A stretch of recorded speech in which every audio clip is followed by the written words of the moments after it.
गंगा और शांतनु की कथा, जिसमें गंगा अपने बच्चों को जन्म के बाद नदी में डुबो देती है, महाभारत के प्रारंभिक हिस्सों में एक महत्वपूर्ण और रहस्यमय घटना के रूप में सामने आती है। यह कहानी गंगा की दिव्यता, उनके शाप और एक मां के दिल में छिपे दर्द को उजागर करती है। गंगा और शांतनु का विवाह। हस्तिनापुर के राजा शांतनु एक कुशल शिकारी थे।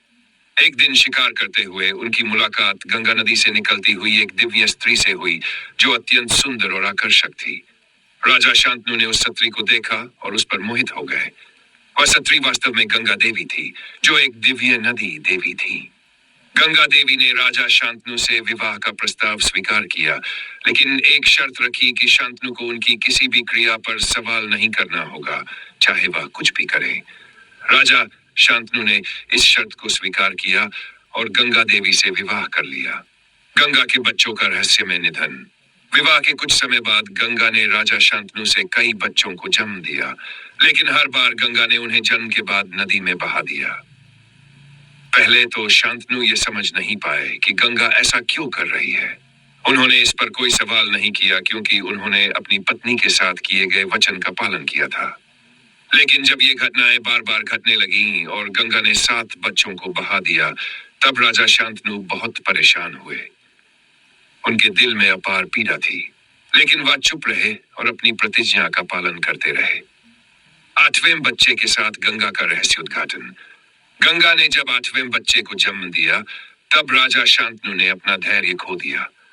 उन्होंने गंगा से पूछ ही लिया, तुम हर बार अपने बच्चों को क्यों मार देती हो? ये निर्दोष बच्चे तुम्हारा और मेरा संतान है, क्यों तुम इन्हें मार रही हो? गंगा देवी ने तब राजा शांतनु को सारी सच्चाई बताई। ये बच्चे कोई साधारण बच्चे नहीं है, बल्कि वे 8 वसु दिव्य प्राणी हैं, जो एक समय शापित हो गए थे। उन्होंने एक बार महान ऋषि वशिष्ठ से क्रोध के कारण गलती की थी, और इस शाप के कारण इन्हें मानव रूप में जन्म लेना पड़ा। मेरे द्वारा इन्हें जन्म दिया गया है ताकि वे इस जन्म से मुक्ति पा सकें।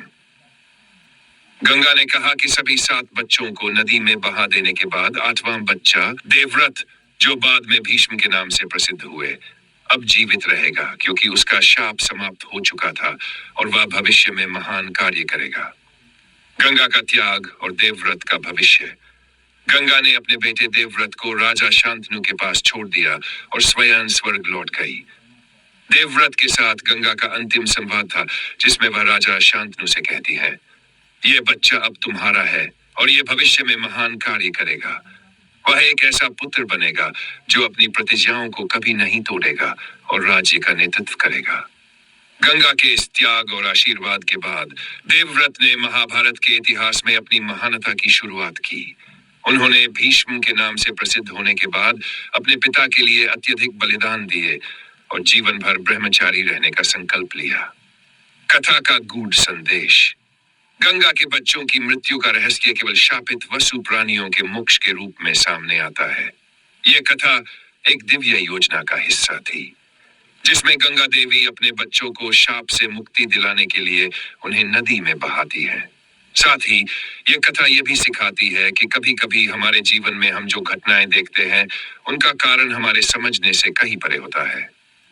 गंगा देवी की यह कहानी हमें सिखाती है कि धर्म, कर्म और शाप का संबंध बहुत गहरा होता है, और एक माँ का प्यार, चाहे वह कितनी भी कठिनाई क्यों न हो, कभी अपने बच्चों को त्यागने या छोड़ने की स्थिति में नहीं आता, बल्कि यह दिव्य कारणों से जुड़ी होती है।